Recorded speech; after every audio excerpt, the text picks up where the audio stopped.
ঠিক স্টেট আছে, এটাকে বলে ঠিক স্টেট। এই কিন্তু আমরা দেখতে পাই না। দেশের যে বড় বড় কেনাবেচা গুলো হয়, দেশের যে বড় বড় কনস্ট্রাকশনের কাজগুলো হয়, যেখানে বড় বড় অর্থের কাজগুলো হয়, সেই জায়গাগুলোতে দেখবেন যারা রিলেটেড থাকে তাদেরকে বলা হয়ে থাকে ডিপ স্টেট। তো ওনারা চেষ্টা করছেন এই ডিপ স্টেটকে পুরোপুরি তুলে ফেলবার জন্য। এই ডিপ স্টেটের কারণে ইউএসএ যখন দেখছে যে ইসরায়েল প্যালেস্টাইনের উপরে মানবতার চরম বরখেলাপ করছে, তারপরেও কিন্তু মানুষদেরকে সরিয়ে দিতে পারছে না। অতি সম্প্রতি অনুপ ধর নামে একজন লোক, যিনি নেতাজি সুভাষের উপর একটা বই লিখেছেন, তিনি এই ডিপ স্টেটের সংজ্ঞা নতুন ভাবে দিয়েছেন। তিনি বলেছেন যে ব্রিটিশ যখন মানে উপমহাদেশ থেকে চলে গিয়েছিল, তখন এই দেশে তাদের যে আর্মি ছিল, তাদের যে পুলিশ ছিল, যারা তাদের কালচারটাকে সামনের দিকে নিয়ে গিয়েছে, তারাই আসলে ওই সময় ডিপ স্টেটের ভূমিকা পালন করেছে। এই জন্য কংগ্রেস যখন ক্ষমতা বুঝে নিয়েছে, কংগ্রেস তাদেরকে বিচার হতে দেন নাই। তো অনেকাংশে আপনারা দেখবেন আমাদের দেশের যারা উপদেষ্টা বা বিভিন্ন জায়গায় দায়িত্বপূর্ণ পদে নিয়োজিত আছেন, তারা ফ্যাসিস্ট সরকারের রেখে দেওয়া ডিপ স্টেটের সাথে খুবই জড়িত ছিলেন। এই তাদের জড়িত থাকার কারণেই আমাদের দেশে এখন নতুন করে বিচার করা সম্ভব হচ্ছে না।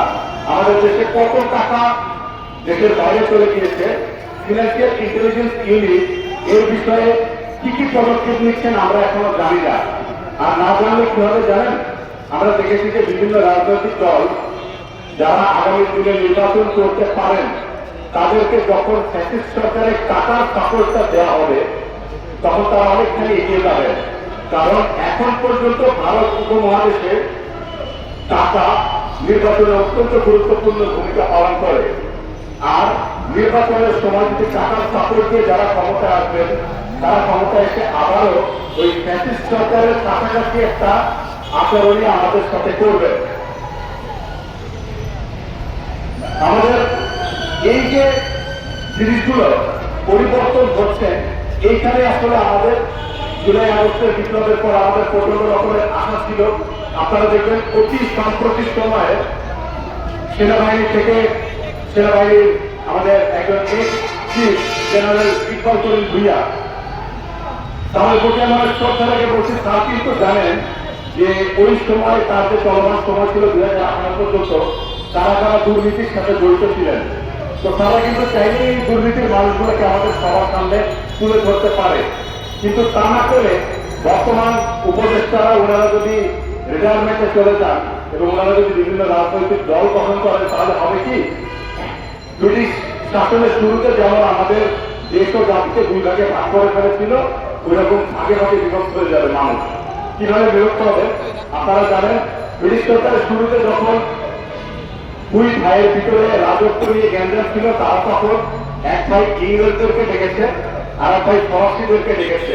তো ইংরেজ এবং ফরাসি এরা দুই ভাইয়ের বিরুদ্ধে পক্ষে যুদ্ধ করার পরে দেশের সবচেয়ে গুরুত্বপূর্ণ জায়গা যেমন বন্দর, বাজার, এইগুলো নিয়ে গেছে।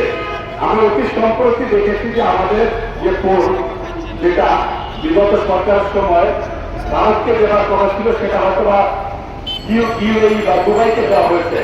তা আপনারা দেখবেন যে বর্তমানে ভারত বাংলাদেশের যে ব্যবসা বাণিজ্য বা অর্থনীতি আছে, এখানে ডিরেক্টলি ইনভলভ না হতে পারলে মার্কেটিং এর মাধ্যমে ইনভলভ হয়। পাওয়ার সেক্টরে ওনাদের যে একাধিপত্য ছিল, এটা যখন ওনারা পাচ্ছেন না, ওটা যখন দুবাইয়ে চলে যাচ্ছেন, দুবাইয়ে একটা ব্যবসায়িক প্রতিষ্ঠান ওনারা এখানে সেট আপ করে নেন, পিছনে ওনারা থাকেন, কিন্তু সামনে অন্য একটা দেশের নাম দিয়ে ওনারা আমাদের দেশের ব্যবসা বাণিজ্যগুলো চালাচ্ছেন।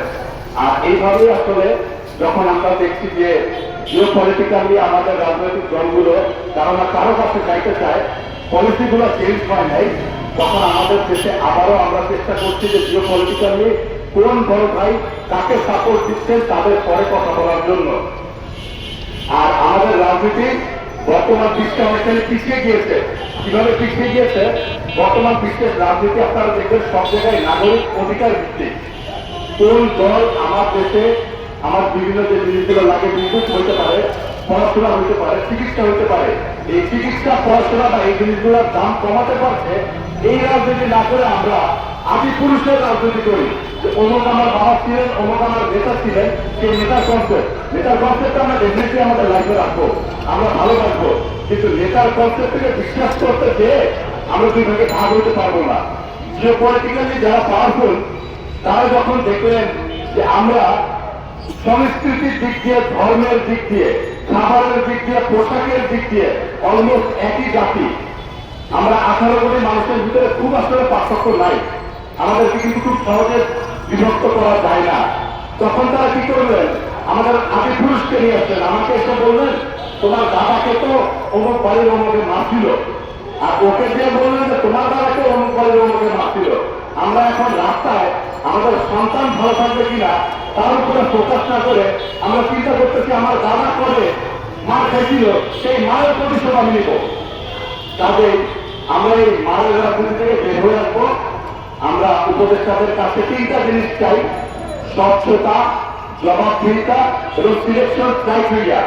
ওনারা যে বিভিন্ন কমিশন করছেন, বিভিন্ন গঠন করছেন, আর অলরেডি অনেকগুলো কমিশন দিয়েছেন, এই কমিশনের মানুষগুলা এই এখন পর্যন্ত কি কি কাজ করেছেন, কাজ করতে না পারলে কেন কাজ করতে পারছেন না, জাতির এটুকু জানার অধিকার আছে।